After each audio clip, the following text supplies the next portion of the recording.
اللي ما عجبوش الحال يروح متزاير. Je suis bien ici, il y a ceux que ça dérange qu'ils changent de pays. Voilà comment Miss Ibtissam Hamlaoui a réagi aux critiques et à la polémique soulevée par sa reconduction à la tête du Croissant Rouge algérien. À l'origine du scandale Ibtissam Hamlaoui, qu'on le veuille ou non, il y a un système de chantage sexuel ou un système de faveur sexuelle, système de promotion canapé qui a permis à Ibtissam Hamlaoui d'atteindre le plus haut sommet de l'État. Et elle dit clairement à ses détracteurs, encore une fois, je suis bien ici, à ceux que ça dérange, qui changent de pays. Quittez le pays, prenez vos bagages, faites votre valise et quittez l'Algérie. Un seul haut responsable du régime Tebboune était contre, ou plutôt opposé à sa reconduction à la tête du Croissant Rouge algérien, c'était Boualem Boualem, et qui voulait l'écarter. Mais quand Boualem Boualem était tombé malade, il a été mis à l'écart par Abdelmajid Tebboune, il a été envoyé à l'étranger pour se soigner, ensuite il a été écarté de son poste et qu'un nouveau directeur de cabinet intérimaire a été nommé. Boualem Boualem avait donc disparu des radars et il constituait le seul barrage ou le seul obstacle qui pouvait barrer la route à Ibtissam Hamlaoui. Tous les autres responsables du clan Tebboune étaient de son côté. اللي ما عجبوش الحال يروح متزاير. Je suis bien ici, il y a ceux que ça dérange qu'ils changent de pays. Voilà comment Miss Ibtissam Hamlaoui a réagi aux critiques et à la polémique et aux controverses soulevées par sa reconduction à la tête du Croissant Rouge algérien. Miss Ibtissam Hamlaoui, encore et toujours, vous allez me dire, mais pourquoi Abdou tu t'acharnes contre elle? Je ne m'acharne pas pour la simple et unique raison, nous sommes en train de faire un travail d'information et de défense de l'intérêt général. Vous avez été très nombreuses et nombreux à réagir à notre dernière émission, que nous avons intitulée « Le scandale Epstein » pour reprendre ou pour faire un clin d'œil au scandale Epstein ou Epstein qui a secoué les États-Unis d'Amérique et les élites de l'ensemble de l'ordre international. La dernière émission, à la suite de la dernière émission, vous nous avez fait parvenir énormément de questions, d'interrogations, beaucoup de commentaires, d'autant plus qu'on avait, une fois pas coutume, parlé de la vie privée des dirigeants algériens. Je rappelle encore une fois qu'on ne cherche pas à faire le buzz, qu'on n'est pas une presse people, qu'on ne cherche pas le sensationnalisme. Nous avons été contraints de parler de la vie privée des dirigeants algériens parce qu'à l'origine du scandale Ibtissam Hamlaoui, qu'on le veuille ou non, il y a un système de chantage sexuel ou un système de faveur sexuelle, à savoir un système de promotion canapé qui a permis à Ibtissam Hamlaoui d'atteindre le plus haut sommet de l'État et de profiter d'un deuxième mandat à la tête du Croissant Rouge alors qu'elle est citée en haut et en large dans plusieurs scandales d'harcèlement judiciaire, d'intimidation, de menaces, d'instrumentalisation de la justice, de corruption, de dilapidation de l'argent du Croissant Rouge algérien et de gaspillage et même d'enrichissement illicite et de privilèges illicites ou d'indus avantage. Ibtissam Hamlaoui collectionne les dérives et les dérapages, les irrégularités et les anomalies. Le Croissant Rouge algérien, vous allez me dire, ce n'est pas les services secrets, c'est pas son attraque, c'est pas un ministère, c'est pas un premier ministère. Ce n'est pas la nature ou le prestige du Croissant Rouge algérien qui cause problème, c'est les protections et l'impunité dont jouit Ibtissam Hamlaoui et surtout le niveau d'intervention qu'elle a pu obtenir ou qu'elle a pu atteindre, plutôt les niveaux ou les interventions prestigieuses qu'elle a pu obtenir pour se maintenir à la tête du Croissant Rouge algérien, tout en restant à la tête de l'Observatoire national de la société civile, qui figure un organisme qui figure dans la constitution algérienne. Et pour son second mandat, elle a même réussi, elle s'est même offert le luxe de modifier la loi organique et le règlement interne du Croissant Rouge algérien, alors que les mandats du Croissant Rouge, des présidents du Croissant Rouge, normalement devraient s'étaler sur 4 ans. Elle va pouvoir rester 5 ans encore, à savoir jusqu'à au-delà de 2030. Il faut savoir que, et nous l'avons pu confirmer au cours de nos investigations, ce que fait Ibtissam Hamlaoui est totalement illégal et viole la loi fondamentale et le règlement intérieur et la loi fondamentale du Croissant Rouge algérien, et notamment la loi organique numéro 1206 sur les associations en Algérie. En réalité, elle a instrumentalisé l'Assemblée générale ordinaire en utilisant les présidents des comités de wilaya de Croissant Rouge qui avaient reçu au départ des instructions préalables pour réclamer uniquement un point supplémentaire à l'ordre du jour, et ceux-ci l'ont ensuite reconduite pour un nouveau mandat, un deuxième mandat à la tête du Croissant Rouge algérien, alors que cette démarche, elle s'inscrit en contradiction totale avec la loi algérienne ainsi que les règlements de la Fédération internationale des croissants et des associations des croissants rouges et croix-rouges dans le monde entier. Et Ibtissam Hamlaoui, en réalité, avait créé quelques jours plus tôt un énorme bruit médiatique, une manipulation, en affirmant dans les coulisses que l'Assemblée générale était élective.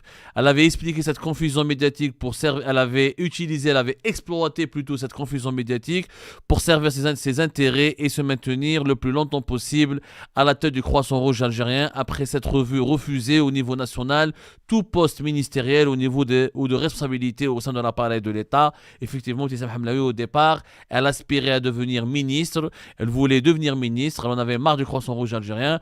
Mais comme elle nageait ou elle s'était noyée dans les scandales qu'elle avait provoqués elle-même au début du mois de novembre 2025, un scandale de Yassine Ben Chettah et de Hajar Zetouni. Rappel, encore une fois, ce n'est pas un scandale de corruption ou d'abus de fonction, c'est un scandale d'incarcération et d'emprisonnement arbitraire, de détention arbitraire, un scandale de torture où deux individus ont été, un homme, une femme, qui ont travaillé, qui ont collaboré directement avec Ibtissam Hamlaoui et qui ont eu l'audace et le courage de s'opposer à elle, à son diktat, à ses caprices et de dénoncer son incompétence et de révéler les carences et les contradictions et les insuffisances de sa gestion, et se sont retrouvés dénudés, déshabillés, torturés, violentés dans les locaux de la brigade de recherche de Memondalaïs, ensuite incarcérés et placés en détention provisoire avant d'être condamnés dans un procès expéditif pour se retrouver détenus dans des prisons algériennes dans lesquelles ils avaient été aussi violentés, frappés et agressés parce que des hommes de main ou des individus avaient été dépêchés par Ibtissam Hamlaoui pour leur administrer une leçon afin de briser ces deux individus pour qu'ils, à la sortie de la prison, ils n'oseront plus jamais s'attaquer à son règne ou à s'attaquer à sa personne ou la contester publiquement. Je le rappelle, encore une fois, le scandale d'Ibtissam Hamlaoui, il est inédit puisque c'est la première fois où nous avons une femme qui n'a jamais occupé de fonction, qui n'a aucune compétence, qui n'a aucune expérience requise, une femme qui a été parachutée à la tête du Croissant Rouge algérien, qui avant 2019 n'était qu'une simple polémiste qui quémandait la possibilité d'intervenir sur un plateau d'une télévision algérienne et qui insultait les hirakistes et les opposants algériens. Du jour au lendemain, cette femme devient une puissante lobbyiste, ensuite une courtisane privilégiée et chérie par les dirigeants du régime Tebboune, ensuite la petite amie ou la copine et la confidente des dirigeants les plus importants du cabinet présidentiel d'Abdelmajid Tebboune, avant par la suite d'être élu désigné à la tête du Croissant Rouge algérien, ensuite l'Observatoire national de la société civile, pour devenir une figure incontournable qui se permet de dicter une certaine conduite aux officiers de la gendarmerie nationale comme aux juges du tribunal judiciaire de Memondalaïs. Donc, elle a brisé toutes les règles, elle a prouvé qu'elle était devenue la première dame dans une Algérie dont on ne sait plus vraiment qui est le véritable maître. Elle a piétiné tous les engagements du président Abdelmajid Tebboune envers son peuple, et elle dit clairement à ses détracteurs, encore une fois, je suis bien ici, et à ceux que ça dérange, qui changent de pays. Quittez le pays, prenez vos bagages, faites votre valise et quittez l'Algérie. La manière avec laquelle elle a été élue, c'est tout simplement extraordinaire. Elle a fait circuler elle-même via des relais médiatiques que Kamel Sidi Saïd, le puissant président d'élection de la générale de la communication au niveau du palais présidentiel, était en train de la parrainer et en train d'intervenir pour la soutenir et pour la maintenir dans son poste. Elle a envoyé un message clair à tous ses opposants. Elle reste une actrice incontournable pour les décideurs de l'État et elle ne sera jamais écartée de la scène publique. Mais pourtant, je pense qu'elle a profité d'une grande chance car nous avons pu confirmer au cours de nos investigations que un seul haut responsable du régime Tebboune était contre, ou plutôt opposé à sa reconduction à la tête du Croissant Rouge algérien. C'était Boualem Boualem, le directeur de cabinet d'Abdelmajid Tebboune, qui était opposé effectivement à sa réélection et qui voulait l'écarter et qui avait même proposé à Abdelmajid Tebboune de écarter Ibtissam Hamlaoui et de la laisser tomber parce qu'elle traînait énormément de casseroles et que sa réputation sulfureuse et son impopularité grandissante allaient finir par discréditer ou porter un préjudice à l'image du président et de son entourage. Mais quand Boualem Boualem était tombé malade, il a été mis à l'écart par Abdelmajid Tebboune, il a été envoyé à l'étranger pour se soigner, ensuite il a été écarté de son poste et qu'un nouveau directeur de cabinet intérimaire a été nommé ces derniers jours. C'était Brahim Marad, l'ancien ministre de l'Intérieur, qui est un personnage qui manque cruellement de charisme et qui n'a aucune influence ou aucun impact significatif sur la prise de décision plus haut sommet de l'État. Et quand Boualem Boualem, encore une fois, s'est retrouvé éjecté et que sa maladie a été exploitée par Abdelmajid Tebboune pour satisfaire de très anciennes et insistantes réclamations, notamment celle de Saïd Chengriha, le patron de l'institution militaire, qui ne cessait de réclamer une sorte de neutralisation de Boualem Boualem qui causait beaucoup de problèmes à l'institution militaire à cause de son pouvoir grandissant et de son influence jugée malsaine sur les services de sécurité et les appareils les plus sensibles de l'État. Boualem Boualem avait donc disparu des radars et il constituait le seul barrage ou le seul obstacle qui pouvait barrer la route à Ibtissam Hamlaoui.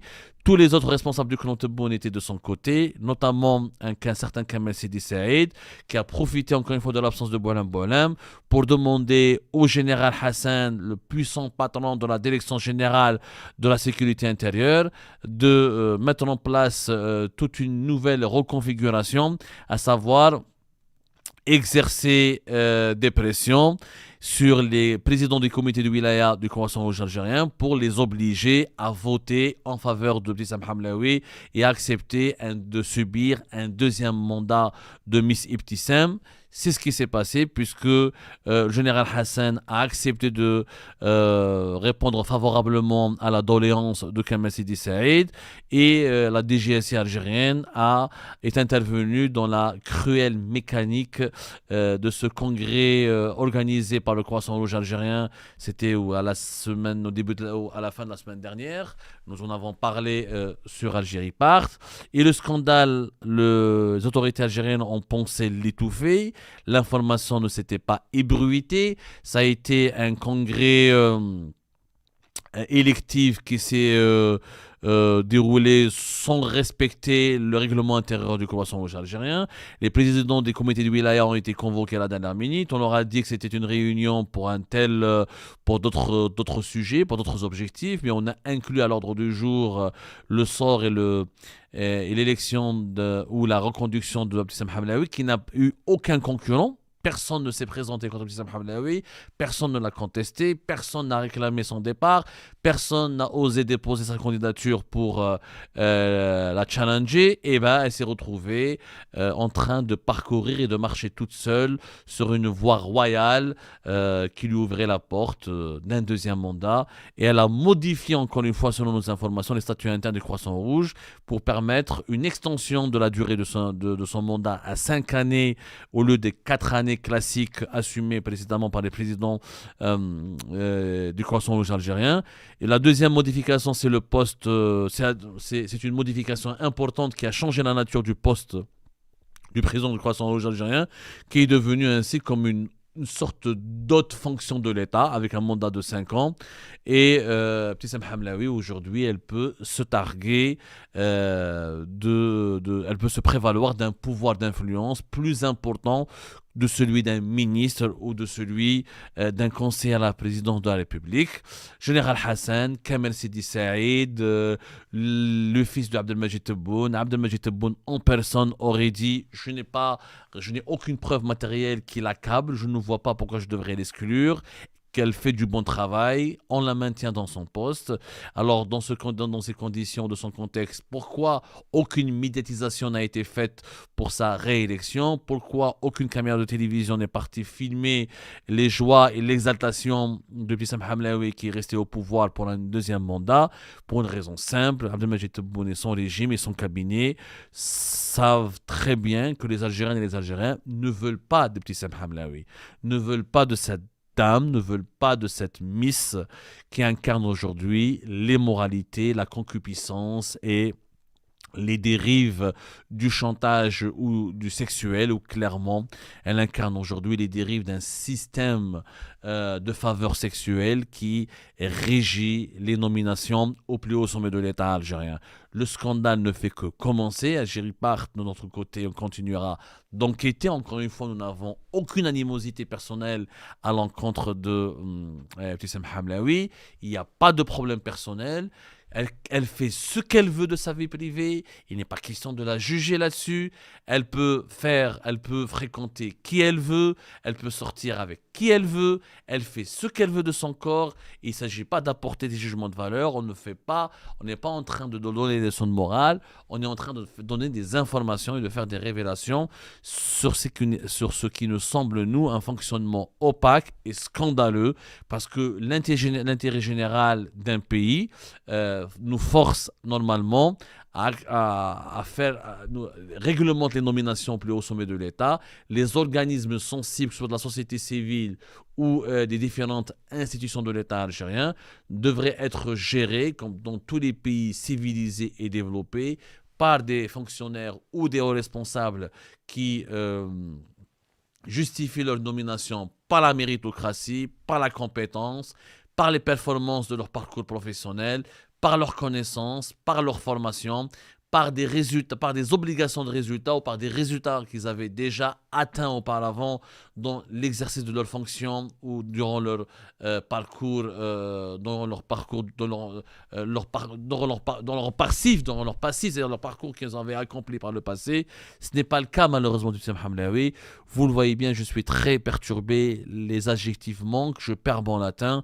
C'est une affaire inédite. Jamais dans l'histoire de l'Algérie indépendante, une femme est devenue aussi puissante à travers un système, encore une fois, de faveur sexuelle. C'est ce qui scandalise les Algériennes et les Algériens, à juste titre, qu'on soit conservateur ou laïque, athée ou religieux, démocrate, progressiste ou partisans du régime, en dépit de toutes nos différences et nos divergences, les Algériennes et les Algériens sont unanimes à dénoncer et à condamner l'impunité, la protection et les faveurs qui profitent à Ibtissam Hamlaoui. C'est profondément immoral et ce n'est pas à nous de quitter l'Algérie, c'est normalement Ibtissam Hamlaoui de quitter l'Algérie. Ce pays est le nôtre, nous le défendons parce que nous l'aimons et nous le défendons parce que nous n'avons pas de pays de rechange.